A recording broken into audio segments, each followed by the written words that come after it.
அஸ்ஸலாமு அலைக்கும். Welcome back to listen to Hira. இதுக்கு முன்னாடி போஸ்ட் பண்ணியிருந்த ப்ரிப்பரேஷன் vlogல எனக்கு இந்த ஈத் ஹாப்பியாக போச்சுன்னு சொல்லலை, சாட்டிஸ்ஃபைடாக போச்சுன்னு தான் சொன்னேன். அதுக்கு ரீசன் தெரிஞ்சுக்க இந்த வீடியோவை லாஸ்ட் வரைக்கும் பாருங்கள். ஈத் ப்ரேயர் நல்லா போச்சு. ரிலேட்டிவ்ஸ் எல்லாரையும் மீட் பண்ணி சலாம் சொல்லிவிட்டு ஈத் விஷஸ் சொல்லிவிட்டு தொழுகை திடல்லேருந்து கிளம்பியாச்சு. வீட்டுக்கு வந்து எப்பவும் போல் நிறைய ஃபோட்டோஸ்லாம் எடுக்காமல் கொஞ்சோண்டு செல்ஃபிஸ் மட்டும் எடுத்தேன். நிறைய வேலை இருந்ததுனால வேலை ஸ்டார்ட் பண்ணியாச்சு. என் ஹஸ்பண்ட் பராசாப்பத்துக்கு தேவையான பச்சை மிளகாவையும் சின்ன வெங்காயம் கட் பண்ணி கொடுத்துட்டாரு. எப்போவுமே ரம்ஜான் அன்னைக்கு பிரேக்ஃபாஸ்ட் சாப்பிட எங்கள் மாமனார் வீட்டுக்கு போயிடுவோம். அவர் தான் பராசாப்பம் செஞ்சு கொடுப்பாரு. அவருக்கு உடம்பு சரியில்லாததுனால தான் இந்த டைம் நம்மளே குக் பண்ணலான்னு பிளான் பண்ணுது.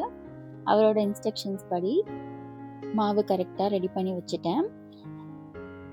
மட்டன் குழம்பு ப்ரீவியஸ் நைட்டே ரெடி பண்ணி வச்சாச்சு. மட்டன் நல்லா வெந்திருந்துச்சு.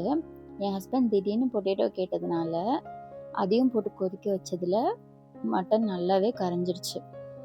ஸோ அதுக்கப்புறம் இந்த ஸ்டேஜில் தேவையான தேங்காய், சோம்பு, கசகசா, பச்சை மிளகான்னு இதுக்கு எப்போவுமே சேர்க்குற மாதிரி அரைச்சி லாஸ்ட்டில் சேர்த்து கொஞ்சம் கொதிக்க வச்சுட்டேன்.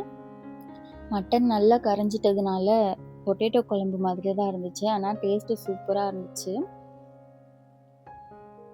குழம்பு செஞ்சு முடிச்சுட்டு பராசாப்பம் சுட ஸ்டார்ட் பண்ணிட்டேன். தேங்காய் எண்ணெய் யூஸ் பண்ணி தான் சுட்டேன். பராசாப்பம் டேஸ்ட் நான் எக்ஸ்பெக்ட் பண்ணதை விட ரொம்ப சூப்பராகவே வந்துருந்துச்சு. இன்னும் கொஞ்சம் ஃப்ளஃபியாக வந்திருக்கலான்னு ஃபீல் பண்ணேன். பட் இருந்தாலும் ஓஜி மாஸ்டர் என் மாமனார் லெவலுக்கு வர சான்ஸ் இல்லை தான். என் ஹஸ்பண்டுக்கு டேஸ்ட் ரொம்ப பிடிச்சிருந்துச்சு. அவரோட கமெண்ட்ஸ் என்னை ரொம்ப மோட்டிவேட் பண்ணிச்சு. அதே மோட்டிவேஷனோட லன்ச் ஒர்க் ஸ்டார்ட் பண்ணிட்டேன். லன்ச் ப்ரிப்பரேஷனுக்கு தேவையான எல்லா வெஜிடேபிள்ஸும் என் ஹஸ்பண்டே கட் பண்ணி கொடுத்துட்டாரு. அதுக்கப்புறம் அவர் தூங்க போயிட்டாரு. இன்றைக்கி எனக்கு மட்டும்தான் ரெஸ்ட் இல்லை, ஆனால் பரவாயில்ல. பிளான் பண்ண எல்லா மெனுவும் கரெக்டாக வந்தால் அதுவே போதும்னு இருந்துச்சு. அதுக்கப்புறம் ஃபஸ்ட்டு நான் சேவல் வறுவல் செய்ய ஆரம்பிச்சிட்டேன். அதுக்கு ஒரு இரும்பு கடாயை எடுத்து அதில் நல்லெண்ணெய் ஊற்றி ஆயில் ஹீட் ஆனதும் சின்ன வெங்காயம் போட்டு நல்லா கோல்டன் ப்ரௌன் ஆகிற வரைக்கும் வதக்கிட்டேன். அதில் கொஞ்சம் இஞ்சி பூண்டு சேர்த்து ரா ஸ்மெல் போகிற வரைக்கும் நல்லா வதக்கிட்டேன். எண்ணெய் பிரிஞ்சு வர ஆரம்பித்ததும் ஆல்ரெடி குக்கரில் மசாலா எல்லாம் போட்டு சேவல் கறி நல்லா வேக வச்சுருந்தேன். அதை இதில் ஆட் பண்ணேன். டேஸ்ட் அட்ஜஸ்ட் பண்ண தேவையான மசாலா, உப்பு எல்லாமே சேர்த்து நல்லா மிக்ஸ் பண்ணிட்டேன். குக்கரில் வேக வச்ச தண்ணியும் இருந்துச்சு, அதையும் ஆட் பண்ணிட்டேன். நல்லா கொதிக்க வச்சு தண்ணி வற்றி வரும்போது கர்ட் ஆட் பண்ணி ஒரு 5 மினிட்ஸ் மூடி போட்டு வச்சு மசாலா எல்லாம் கறிக்குள்ள நல்லா இறங்கி செம்மையாக செட் ஆயிருந்துச்சு. அடுத்தது தால்ச்சா. தால்ச்சாவோட மேக்கிங் ப்ராசஸ் நான் ஷூட் பண்ணலை, பிகாஸ் ரொம்ப டென்ஷனாக இருந்துச்சு. சைல்ட்ஹுட்டில் சாப்பிட்ட அந்த டேஸ்ட் அதுக்கப்புறம் எனக்கு எங்கேயுமே கிடைக்கல. அம்மா கையில் கூட இந்த பழைய பக்கம் இப்போ இல்லை. ஸோ நிறைய ஹோட்டல்ஸ் ட்ரை பண்ணேன், ஆனால் அந்த நாஸ்டால்ஜிக்கான டேஸ்ட் அதுக்கப்புறம் எனக்கு எங்கேயுமே கிடைக்கல. ரொம்ப ஹெசிடேஷனோடு தான் ட்ரை பண்ணேன். நல்லா வரணும்னு ரொம்பவே நர்வஸாக இருந்துச்சு.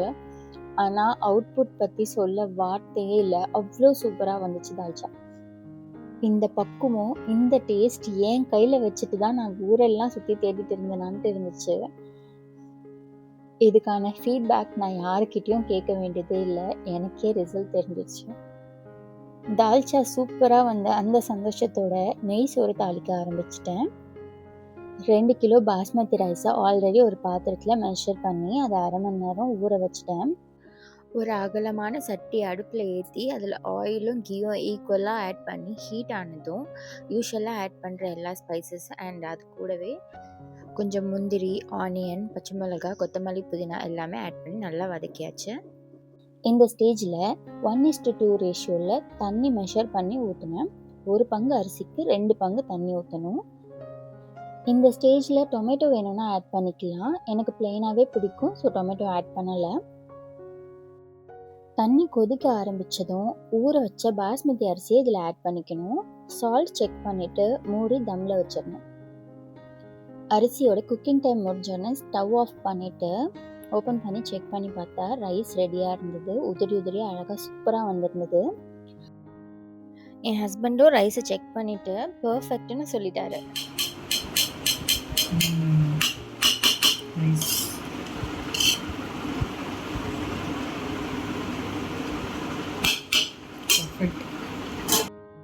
அதுக்கப்புறம் நாங்க 2 பேரும் சாப்பிட்டுட்டு, யாருக்கெல்லாம் குடுக்கணுமோ எல்லாருக்கும் நீட்டா பேக் பண்ணி எடுத்துக்கிட்டு, நெய்பர்ஸ், ஃப்ரெண்ட்ஸுக்கெல்லாம் குடுத்துட்டு, அதுக்கப்புறம் என் ஹஸ்பண்டுடைய பேரண்ட்ஸ்க்கும் எடுத்துட்டு அவங்கள மீட் பண்ண போயிட்டோம்.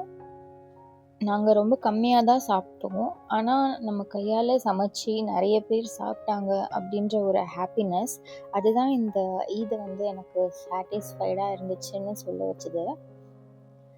Because Eid is all about giving love and sharing happiness இல்லையா? அந்த சாட்டிஸ்ஃபேக்ஷன் தான் இந்த ஈதுக்கு எனக்கு கிடைச்சிருக்கிற பிக்கெஸ்ட் கிஃப்ட். என்னோட நெக்ஸ்ட் வீடியோஸ்ல எல்லாம் நான் என்னெல்லாம் இம்ப்ரூவ்மெண்ட் பண்ணிக்கலான்றது உங்களோட ஃபீட்பேக்கை கமெண்ட்ல போஸ்ட் பண்ணுங்க. இன்னொரு இன்ட்ரெஸ்டிங் வீடியோவோட உங்க எல்லாரையும் நான் சீக்கிரமே மீட் பண்றேன். Until then bye bye.